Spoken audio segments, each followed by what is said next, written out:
حضرت عائشہ، ٹھیک ہے، حضرت ابو ہریرہ اوکے، اور حضرت عبداللہ بن عباس۔ حضرت عبداللہ بن عباس، حضرت ابو ہریرہ اور حضرت عائشہ صدیقہ یہ ان مقصرین صحابہ میں سے شامل ہیں، بالکل ٹھیک ہے جی۔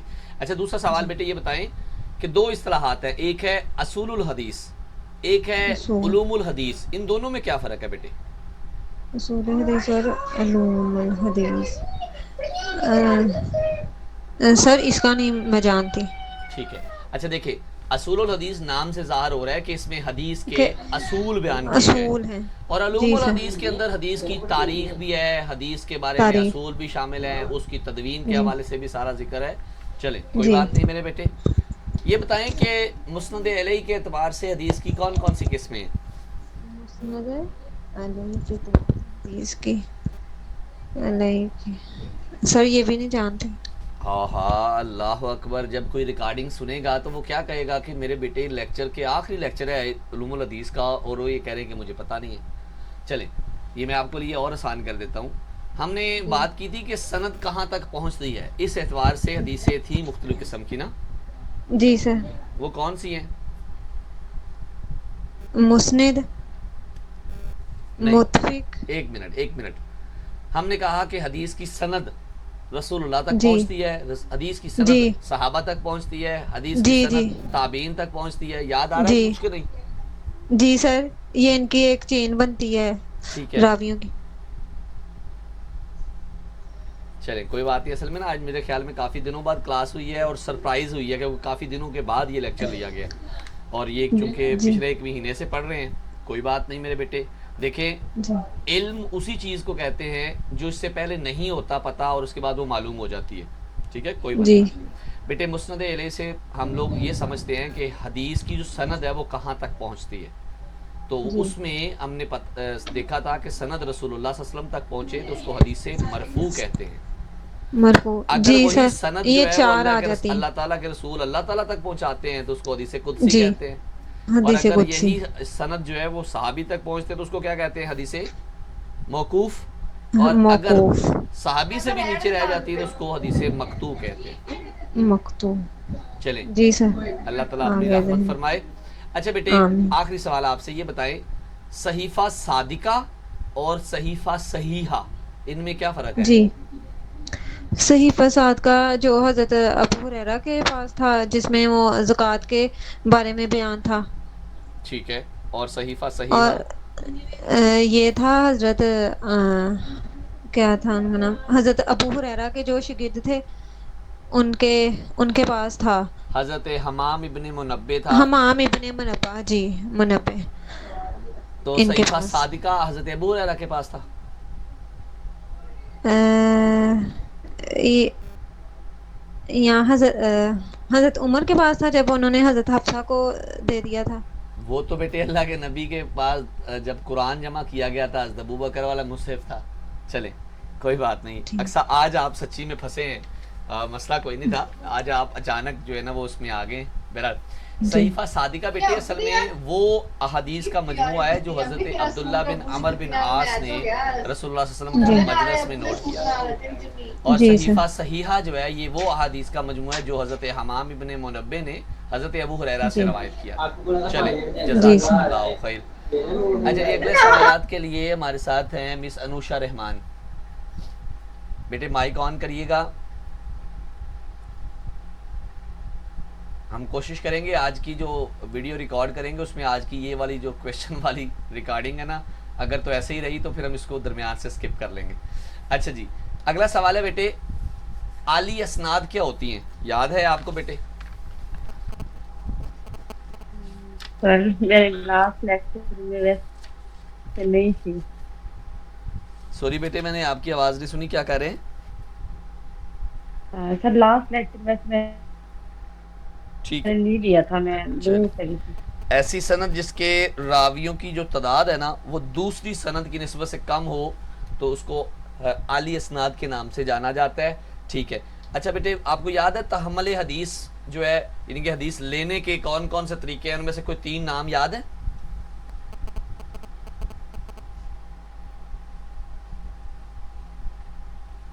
ہم نے دیکھا تھا نا کہ ایک جو ہے شاگرد اپنے استاد سے سنتا ہے، اپنے استاد سے حدیث قبول کرتا ہے، ان سے وصیحت کرتا ہے، وہ پڑھے تھے نا؟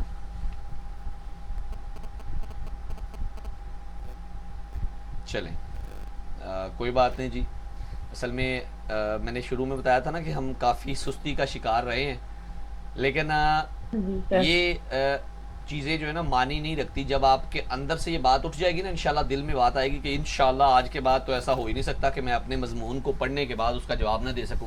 ایسا نہیں ہوگا انشاءاللہ، اور میرا رب آپ کی مدد فرمائے گا. بیٹے یاد رکھنا، ہمیشہ یاد رکھیے گا، جب تک آپ کے اندر ہمت ہے، جب تک آپ کوشش کریں گے، اصل میں تب تک آپ سیکھیں گے انشاءاللہ. اللہ رحمت فرمائے گا. تو بیٹے اس میں آپ کو کچھ طریقوں کے نام بتا دوں. اس میں ہم نے پڑھا تھا اجازت، اس میں ہم نے پڑھا تھا کتابت، اس میں ہم نے پڑھا تھا مناولت، اس کے اندر ہم نے پڑھا تھا مطلب قراءت علی الشیخ. اس طرح کے مخصوص طریقے ہم نے پڑھے تھے. اچھا، کیا مجھے بتا سکتے ہیں کہ تان فی العدالہ اس کی نسبت سے حدیث کی قسمیں کون سی ہو سکتی ہیں؟ میں یہاں بتاتا چلوں کہ تان فی العدالت سے مراد یہ ہے کہ صحابہ جو راوی ہے نا اس کی عدالت پر شک کیا جائے، اس کے اوپر تان کیا جائے، تو اس کی نسبت سے حدیث کی کچھ قسمیں تھیں، اگر آپ کو یاد ہو تو.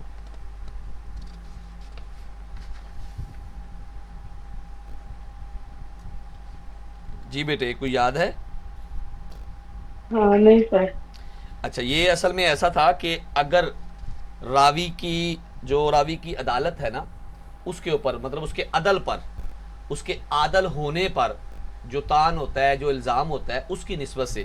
تو یاد ہے ہم نے کہا تھا کہ اگر راوی جو ہے اس کے بارے میں کہا جائے کہ وہ رسول اللہ صلی اللہ علیہ وسلم پر جھوٹ باندھتا ہے تو ایسی حدیث موضوع کہلائے گی.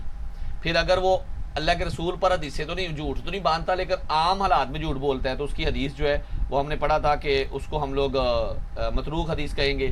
اسی طرح جہالت بن راوی کے اعتبار سے تھا، ہم نے منکر شاذ کے بارے میں پڑھا تھا. یہ وہ والی حدیثوں کے تذکرہ آ رہے ہیں. چلیں کوئی بات نہیں جی.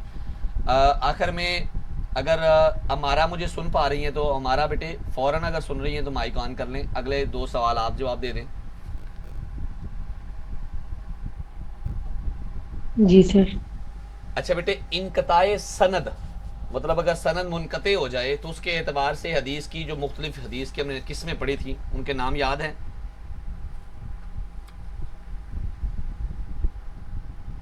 سر معلق، مرسل، لا حول ولا قوت الا باللہ. ماشاء اللہ ماشاء اللہ. معزل بالکل اور منقطع. بالکل ایسے ہی بیٹے کہ اگر سند کے اندر سے کوئی راوی حذف ہو جاتا ہے تو سند ٹوٹ جاتی ہے. تو اس اعتبار سے معلق، مرسل، معزل اور منقطع، یہ 4 حدیث کی قسمیں تھیں. اس کے علاوہ بھی ہم نے مدلس بھی پڑھی تھی، مرسل خفی بھی پڑھی تھی. ٹھیک ہے جی. اچھا آخری سوال بیٹے، محکم اور مختلف الحدیث اس میں کیا فرق ہے؟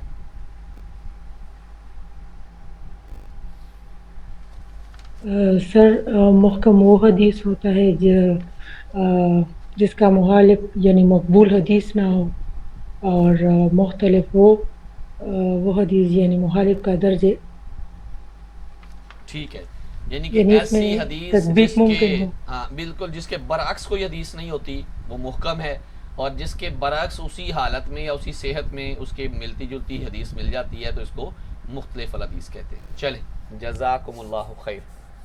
لیں جی، آج جو سوالات پوچھے نا اس میں کافی زیادہ ظاہر ہے غلطیاں تھیں، اور اچھا نہیں لگتا کہ ان غلطیوں کو ہم پبلش کریں.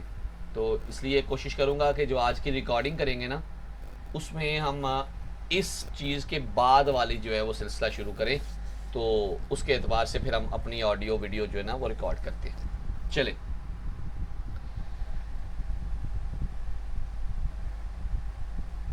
السلام علیکم ورحمۃ اللہ وبرکاتہ. اعوذ باللہ من الشیطان الرجیم. بسم اللہ الرحمن الرحیم. یا ربی لک الحمد کما ینبغی لجلال وجہک وعظیم سلطانک.